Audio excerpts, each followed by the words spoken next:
Assalamualaikum warahmatullahi wabarakatuh. Selamat pagi semuanya. Yang kami hormati dosen pengampu Bapak Uus Husni Mahmud SKP MSI serta teman-teman semuanya. Perkenalkan, kami dari kelompok 5 dengan saya N. Aulia, Saya Dina Putri. Saya Zahdi Dialai Semai. Pada video kali ini kami akan membahas materi mengenai analisis etika dalam proses keperawatan. Tujuan dari pembahasan ini adalah untuk menganalisis bagaimana sih penerapan prinsip-prinsip etik di setiap tahapan asuhan keperawatan yang kita berikan ke pasien. Untuk daftar isinya, kita akan membahas tentang konsep etik keperawatan, prinsip-prinsip etik, tahapan proses keperawatan, analisis etik bertahap, studi kasus, dan kesimpulan. Tanpa berlama-lama lagi, langsung saja kita masuk ke penjelasan yang pertama. Konsep etika keperawatan. Etika keperawatan adalah ilmu tentang tindakan yang benar dan salah dalam praktik keperawatan profesional. Jadi, bukan sekadar aturan. Ini adalah panduan normal bagi perawat dalam mengambil setiap keputusan klinis. Ada 4 poin penting di sini.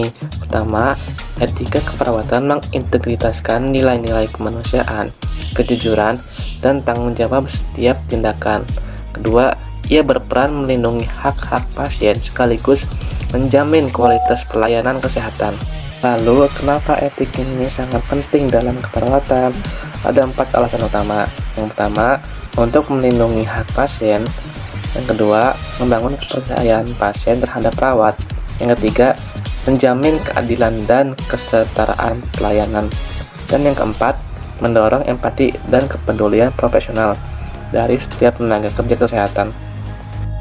Selanjutnya ada 6 prinsip etik keperawatan. Yang pertama ada autonomi atau otonomi. Prinsip ini menekankan pada hak pasien untuk mengambil keputusan mengenai perawatan medisnya. Contohnya kayak perawat memberikan informasi yang jelas dan akurat tanpa mengada-ngada. Yang kedua ada beneficence atau berbuat baik. Perawat harus melakukan tindakan yang terbaik bagi pasien dan fokus utamanya adalah membantu pasien mencapai kondisi kesehatan yang optimal dan mencegah timbulnya masalah baru. Yang ketiga ada non-efficiency atau tidak merugikan. Prinsip ini berarti tidak melakukan tindakan yang mencelakakan atau memperburuk kondisi pasien. Yang keempat ada justice atau keadilan. Prinsip keadilan menuntut perawat untuk memberikan pelayanan yang adil dan merata kepada seluruh pasien tanpa membeda-bedakan status sosial, ekonomi, suku, agama, atau latar belakang pasien. Yang kelima ada veracity atau kejujuran. Perawat wajib bersikap jujur dalam memberikan informasi mengenai kondisi kesehatan pasien kepada pasien itu sendiri maupun keluarganya sebagai dasar kepercayaan antara perawat dan pasien. Dan yang terakhir ada confidentiality atau kerahasiaan. Prinsip ini mengharuskan perawat untuk menjaga kerahasiaan data dan informasi medis pasien. Informasi hanya boleh dibagikan kepada tenaga medis lain yang terlibat langsung dalam perawatan pasien. Proses keperawatan adalah proses sistematis dan ilmiah yang digunakan oleh perawat untuk merencanakan dan memberikan asuhan keperawatan yang berkualitas kepada pasien. Proses ini terdapat 5 tahap yang saling berkesinambungan. Tahap pertama yaitu pengkajian atau asesmen. Pada tahap ini, perawat mengumpulkan data dari kondisi pasien secara lengkap dan menyeluruh sebagai dasar dari proses selanjutnya. Tahap kedua yaitu diagnosis, di mana perawat menganalisis data yang diperoleh dari pasien saat pengkajian demi mendapatkan masalah keperawatan yang dialami oleh pasien. Tahap ketiga yaitu perencanaan atau planning, yaitu tahap di mana penyusunan rencana tindakan keperawatan yang akan diberikan setelah diagnosis telah ditegakkan. Tahap keempat yaitu implementasi atau implementation, yaitu pelaksanaan nyata dari rencana yang telah disusun sebelumnya. Tahap kelima adalah evaluasi atau evaluation, di mana perawat menilai apakah tindakan yang diberikan sudah efektif dan mencapai tujuan yang diharapkan. Pada setiap tahap ini, perawat wajib mengintegrasikan prinsip etik guna memastikan tindakan yang dilakukan tidak hanya efektif secara klinis, tetapi juga bermartabat dan menghormati hak pasien.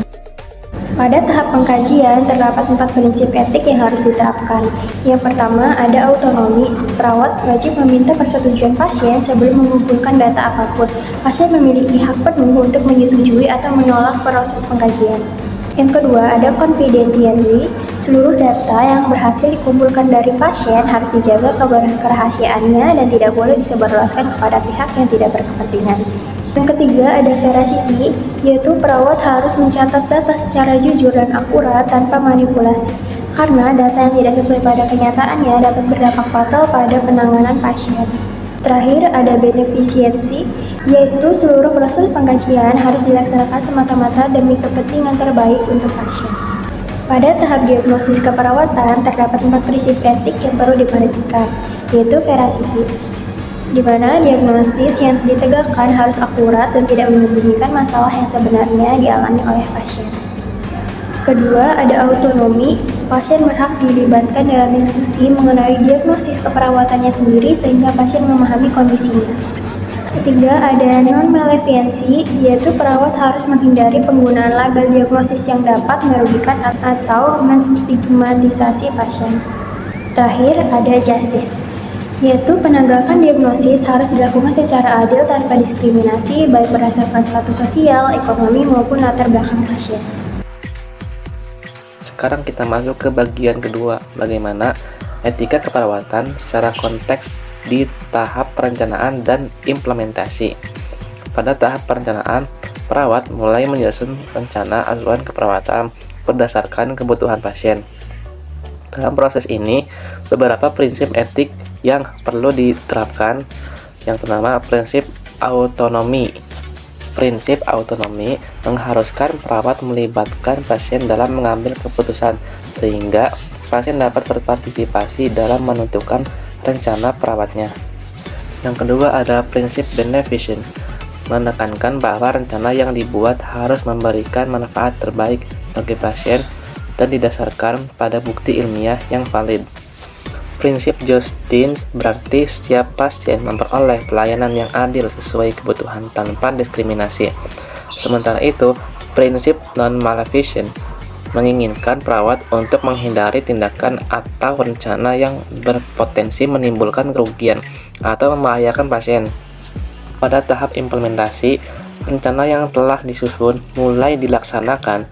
Sebelum melakukan tindakan, perawat harus memastikan adanya informed consent, yaitu persetujuan dari pasien setelah mendapatkan penjelasan yang memadai mengenai prosedur yang dilakukan.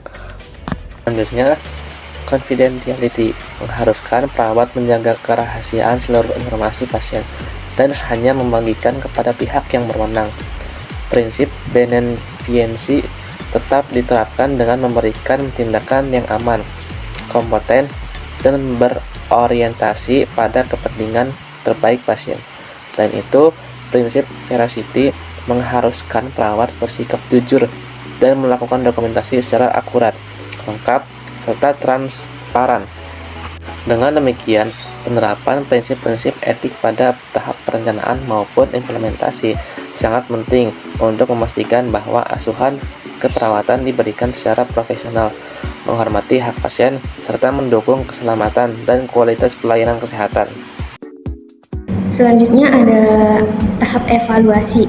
Isu etik yang muncul terdapat 3 pertanyaan untuk mengevaluasi aspek etik dari asuhan yang telah diberikan. Yang pertama ada apakah tujuan asuhan keperawatan telah mencapai kesesuaian dengan nilai-nilai yang dianut oleh pasien, dan yang kedua apakah pasien diberitahu secara jujur mengenai perkembangan kondisi kesehatannya, dan yang terakhir ada apakah jika ada modifikasi rencana tindakan hal tersebut sudah melibatkan persetujuan dari pasien. Proses evaluasi harus memenuhi 4 aspek. Yang pertama ada kerahasiaan data, informasi konsen, hak menolak, dan justice atau keadilan.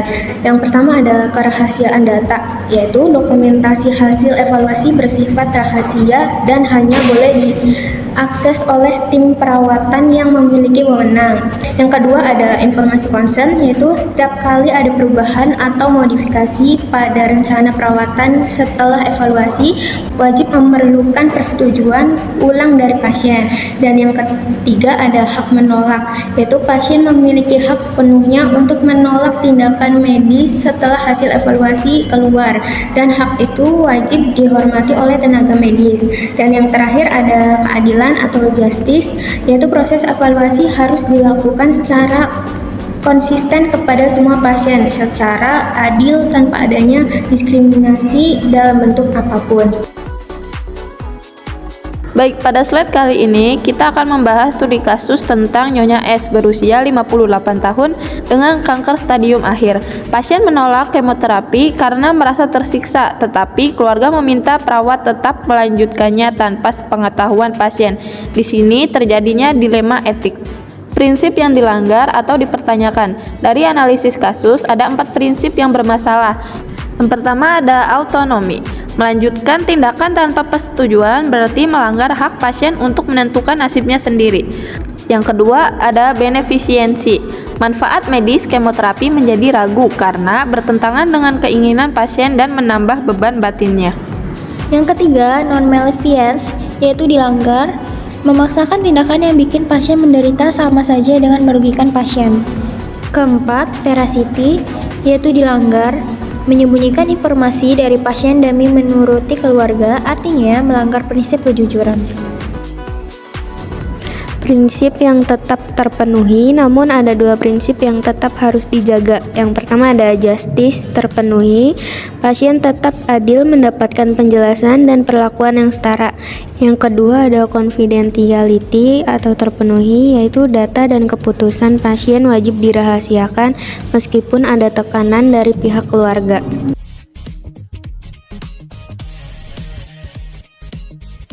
Nah, kesimpulannya, etik keperawatan adalah pondasi dari setiap tahap proses keperawatan yang tidak dapat dipisahkan. Ada prinsip autonomi, beneficiency, non-maleficiency, justice, veracity, dan confidentiality. Harus diintegrasikan secara konsisten. Analisis kasus etik membantu perawat mengidentifikasi dan menyelesaikan konflik nilai yang muncul di klinik.